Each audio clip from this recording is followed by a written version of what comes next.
नमस्कार साथियों, जय हिंद, जय भारत। हम साथियों भारतीय संविधान की चर्चा कर रहे हैं, जिसमें हम लोगों ने इससे पहले जाना था भारतीय संविधान में संशोधन की प्रक्रिया को। अब साथियों हम नया टॉपिक पढ़ने वाले हैं, जिसमें हम यह जानेंगे कि किस तरह भारत में रियासतों का एकीकरण हुआ। साथ ही साथ इसके बारे में चर्चा करेंगे कि किस तरह भारत संघ में नए-नए राज्य जुड़ते रहे हैं। और साथियों सबसे महत्वपूर्ण इस टॉपिक को समझने से पहले हमें थोड़ा आधुनिक भारत के इतिहास का एक टॉपिक समझना होगा, जिसमें हमको देखना पड़ेगा लॉर्ड माउंटबेटन की योजना को, साथ ही साथ भारतीय स्वतंत्रता अधिनियम को देखना पड़ेगा। इसके बाद एक तरफ संविधान सभा अपना कार्य कर रही है, दूसरी तरफ किस तरह हमारे भारत देश में राज्यों की लड़ाई चल रही है कि हमें भाषा के आधार पर नए राज्य बनाने हैं या नहीं। तो साथियों हम यहाँ इन चीजों को क्लियर करने वाले हैं। आइए आज साथियों हम देखते हैं लॉर्ड माउंटबेटन की योजना के बारे में।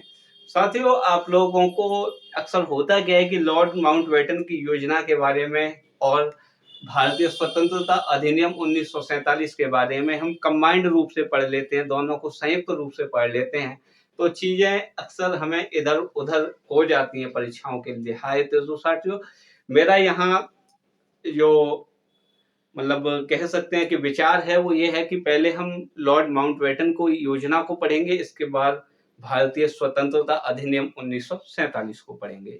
तो साथियों आज हम चर्चा कर रहे हैं लॉर्ड माउंटबेटन योजना की।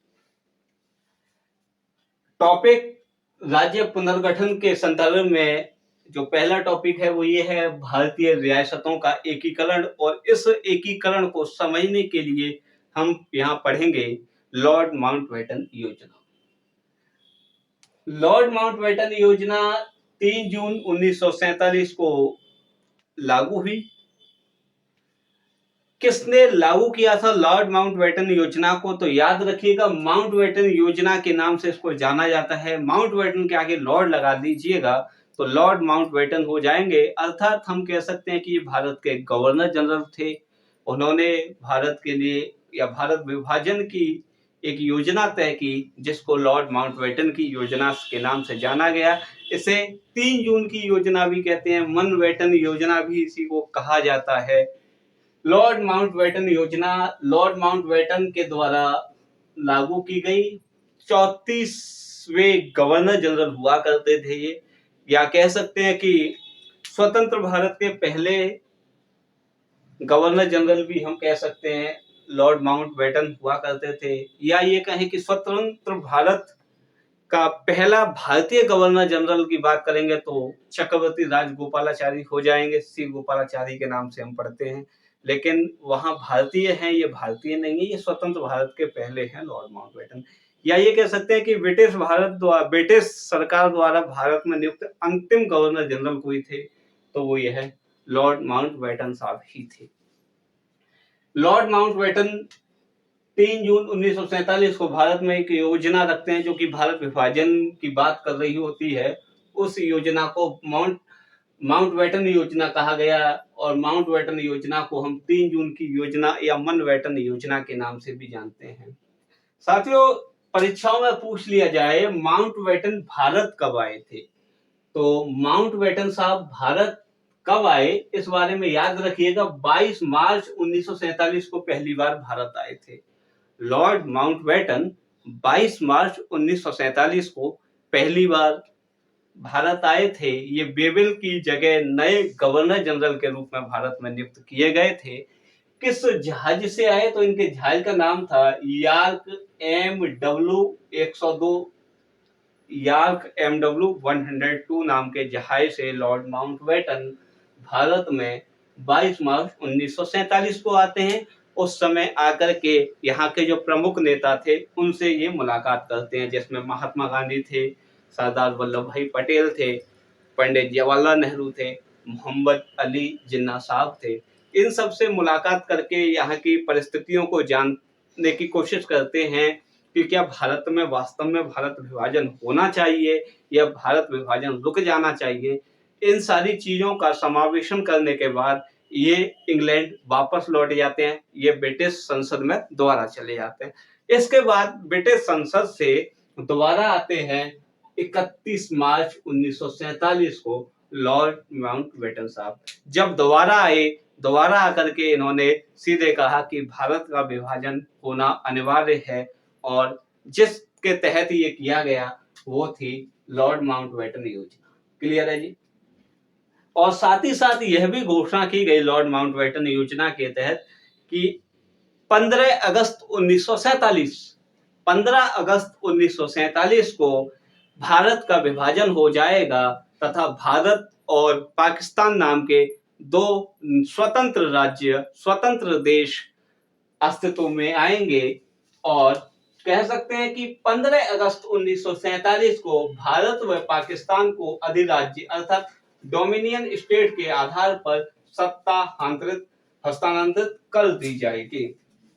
साथ ही याद रखना, डोमिनियन स्टेट्स अधिराज्य के रूप में सत्ता का हस्तांतरण किया जा रहा है। साथियों, ये विचार लॉर्ड माउंटबेटन को किसने दिया, प्रश्न ये भी है।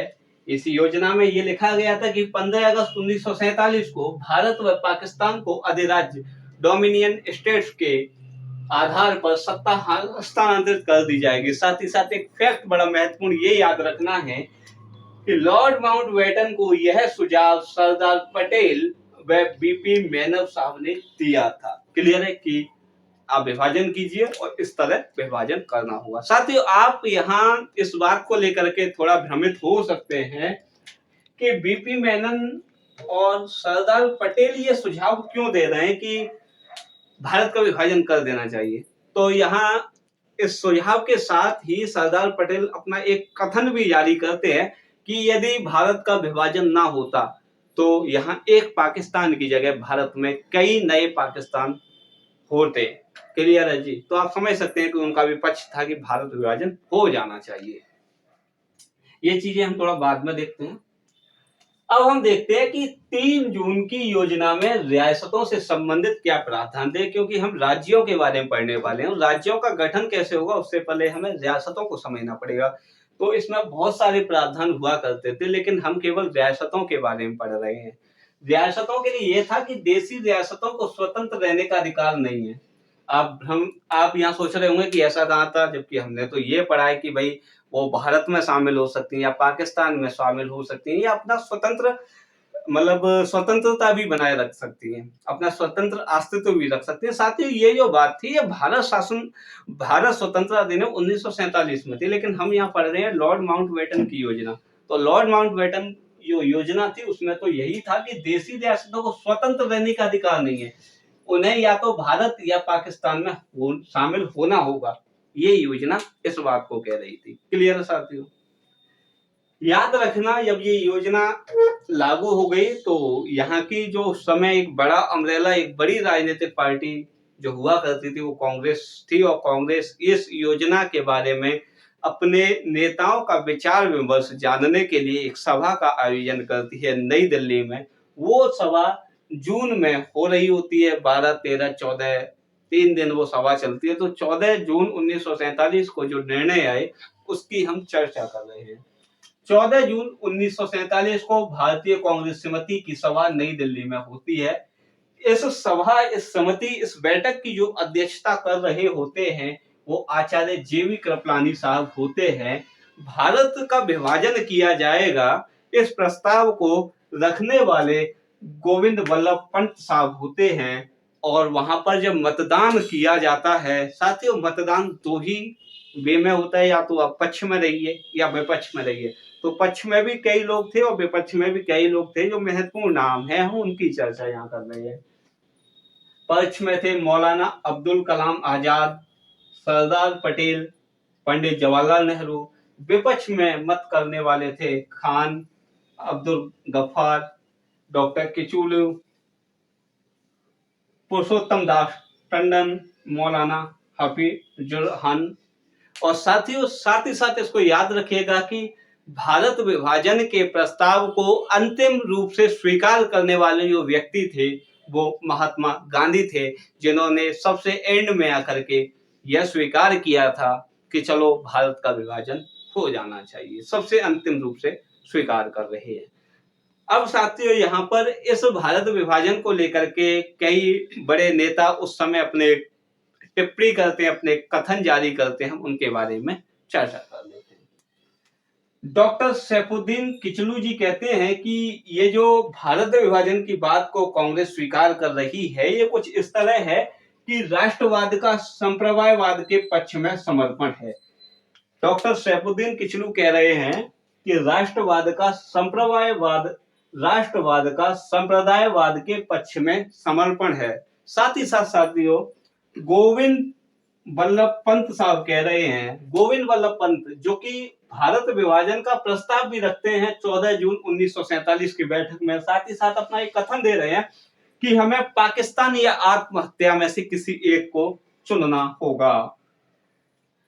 और पंडित नेहरू जी कहते हैं कि भारत विभाजन के मुद्दे पर जो उनका स्टेटमेंट है, जो उनकी टिप्पणी है, जो उनका कथन है, वो इस प्रकार है कि यदि सिर में दर्द हो रहा है तो उसके लिए बेटर है कि बार बार के सिर के दर्द से छुटकारा पाओ, और उससे बेटर ये भी है कि हम सिर कटवा लें। इसको थोड़ा समझिएगा मैंने क्या कहा है कि पंडित जवाहरलाल नेहरू का जो कथन है वो इस तरह है कि यदि बार बार सिर में दर्द रहे तो उससे छुटकारा पाने के लिए सबसे बेटर है कि हमें अपना सिर कटवा लेना चाहिए, अर्थात भारत विभाजन कर देना चाहिए। साथियों इसी के साथ खान अब्दुल गफ्फार खान एक अपना कथन जारी करते हैं, और कथन में कहते हैं कि कांग्रेस नेतृत्व ने उनके आंदोलन को भेड़ियों के आगे फेंक दिया है। साथ ही साथ साथियों अब्दुल कलाम जी कहते हैं कि विभाजन को मंजूर करना कांग्रेस की राजनीतिक असफलता है। फाइनल अंततः ये होता है कि लॉर्ड माउंटबेटन की योजना जो थी भारत विभाजन की, उस योजना को, उस प्रस्ताव को कांग्रेस सहमति व्यक्त कर देती है और भारत विभाजन तय हो जाता है, तथा इसी योजना के तहत भारत और पाक की सीमा का निर्धारण करने के लिए एक आयोग का गठन किया गया। साथियों अब हम देखेंगे इसके आगे कि कैसे इस माउंटबेटन योजना को अंतिम रूप देने के लिए भारतीय स्वतंत्रता अधिनियम 1947 लाया गया। इससे आगे की चर्चा में हम भारतीय स्वतंत्रता अधिनियम 1947 की चर्चा करने वाले हैं।